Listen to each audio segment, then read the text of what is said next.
अयोध्या में प्रभु श्री राम का भव्य मंदिर तो बन गया और 22 जनवरी 2024 को इसका उद्घाटन करके आम जनमानस के लिए खोल भी दिया गया। परंतु आम जनमानस का एक बड़ा तबका इस बात से अनभिज्ञ है कि राम मंदिर मिशन कहां से शुरू हुआ था और किन किन मोड़ों से होता हुआ अपने अंजाम तक पहुंचा।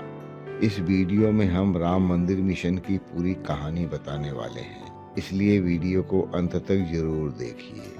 अगर आप चैनल पर नए हैं तो कृपया चैनल को सब्सक्राइब कर बेल आइकन प्रेस कर दीजिए। वैसे तो राम मंदिर की लड़ाई बाबर द्वारा राम मंदिर ध्वस्त कर बाबरी मस्जिद बनाने के समय से ही चली आ रही है।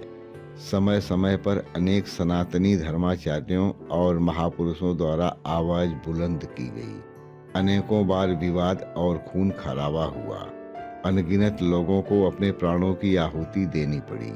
फिर भी इस समस्या का कोई हल न निकल सका, क्योंकि उस समय हमारा देश पहले मुगल आक्रांताओं का और फिर उसके बाद अंग्रेजों का गुलाम हुआ करता था, जिसके कारण हम हिंदुओं की सुनने वाला कोई नहीं था।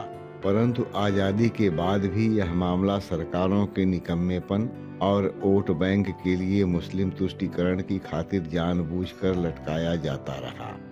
हिंदुत्व की बात करने वाली भारतीय जनता पार्टी उस समय बहुत ही छोटी पार्टी हुआ करती थी, जो चाहकर भी कुछ नहीं कर पाती थी। जून 1989 में हिमाचल प्रदेश के पालमपुर में भाजपा का अधिवेशन हुआ और राम मंदिर का मुद्दा पहली बार पार्टी के एजेंडे में आया। राष्ट्रीय कार्यकारिणी ने प्रस्ताव पारित कर अयोध्या में राम मंदिर बनाने का संकल्प लिया गया। इस दिशा में सोमनाथ से अयोध्या तक की आडवाणी की राम रथ यात्रा पहली बड़ी पहल थी। 33 साल पहले 25 सितंबर 1990 को सोमनाथ से राम रथ यात्रा की शुरुआत हुई। 30 अक्टूबर को अयोध्या पहुंचकर यात्रा खत्म होनी थी, परंतु तथाकथित धर्मनिरपेक्षता की राजनीतिक पैंतरेबाजी ने बीच रास्ते में ही उसके पहिए रोक दिए। लेकिन धर्मनिरपेक्षता के कथित झंडा बरदार उस राम लहर को नहीं रोक पाए जो इस रथ यात्रा ने पूरे देश में पैदा किया। इस राम रथ यात्रा ने राम मंदिर की ऐसी लौ जगाई कि रथ जिस रास्ते से गुजरता लोग वहां की मिट्टी मस्तक पर लगा लेते। भाजपा के भीष्म पितामह लाल कृष्ण आडवाणी इस रथ यात्रा के रथी थे और सारथी थे नरेंद्र मोदी, जो आज देश के प्रधानमंत्री हैं। असल में राष्ट्रीय राजनीतिक मंच पर मोदी का अवतरण इसी रथ यात्रा के जरिए हुआ था। रथ यात्रा के मार्ग और कार्यक्रम को लेकर औपचारिक तौर पर सबसे पहले जानकारी मोदी ने ही 13 सितंबर 1990 को दी थी।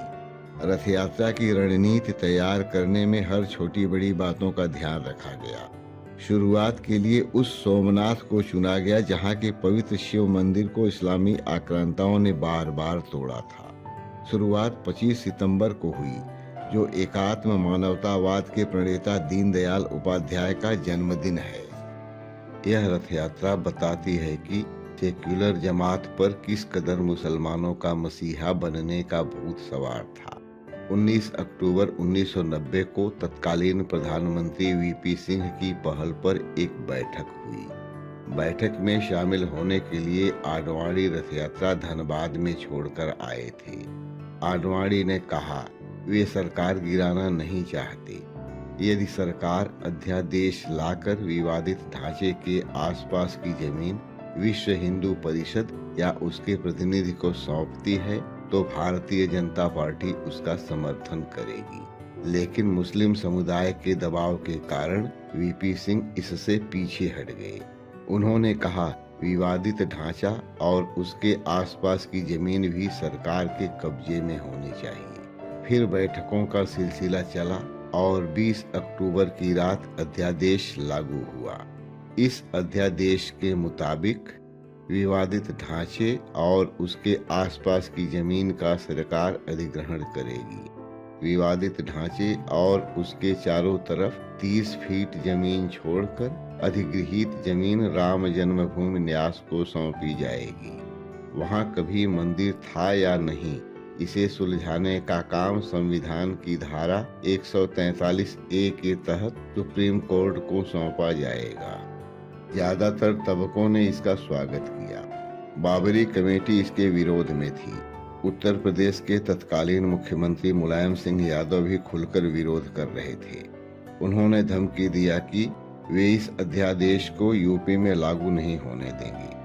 अचानक 22 अक्टूबर को अध्यादेश वापस ले लिया गया और 23 अक्टूबर की सुबह बिहार के समस्तीपुर में आडवाणी की रथ यात्रा रोक दी गई।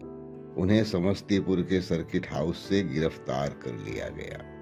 वीपी सिंह के अयोध्या भूमि अधिग्रहण आदेश का विरोध कर मुलायम सिंह यादव धर्मनिरपेक्षता के इकलौते झंडा बरदार बने थे। वीपी सिंह ने इसकी हवा निकालने की तरकीब ढूंढी।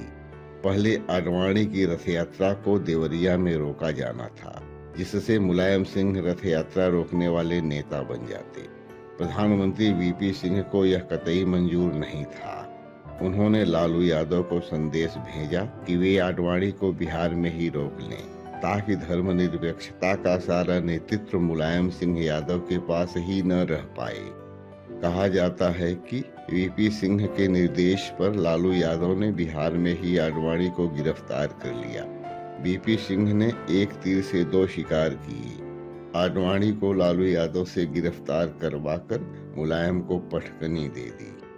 आडवाणी की वो रथ यात्रा भले ही मंजिल तक नहीं पहुंच पाई, लेकिन इसने धर्मनिरपेक्षता के नाम पर राजनीतिक पैंतरेबाजी को बेनकाब कर दिया।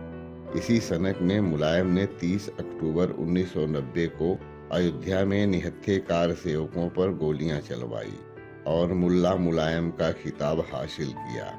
इसके 3 दिन बाद 2 नवंबर को कोठारी बंधुओं को अयोध्या में गोलियों से छलनी कर दिया गया। यह सब केवल उस होड़ के कारण हुआ जो वीपी सिंह, मुलायम और लालू यादव के बीच खुद को मुसलमानों का सबसे बड़ा खलीफा साबित करने के लिए मची थी। राष्ट्र की सांस्कृतिक चेतना और संकल्प का हिस्सा बताकर फूंकी गई उस राम रथ यात्रा के बिगुल ने राम मंदिर आंदोलन की दिशा ही बदल दी। इस रथ यात्रा ने न केवल केंद्र में वीपी सिंह की सरकार गिरा दी, बल्कि यूपी में कांग्रेस की जड़ें हमेशा के लिए खोद कर रख दी। इस रथ यात्रा ने बता दिया कि बहुसंख्यक हिंदुओं को गाली देकर मुस्लिमों का तुष्टीकरण करके सत्ता हथियाने के दिन लद गए हैं। इसी रथ यात्रा ने सत्ता में भाजपा को स्थापित करने के बीज बोए।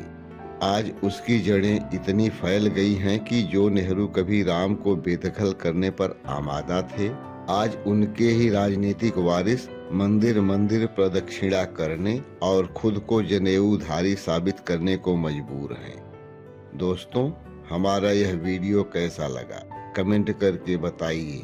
अधिक से अधिक लाइक और शेयर भी कीजिए। जय हिंद, जय श्री राम, भारत माता की जय।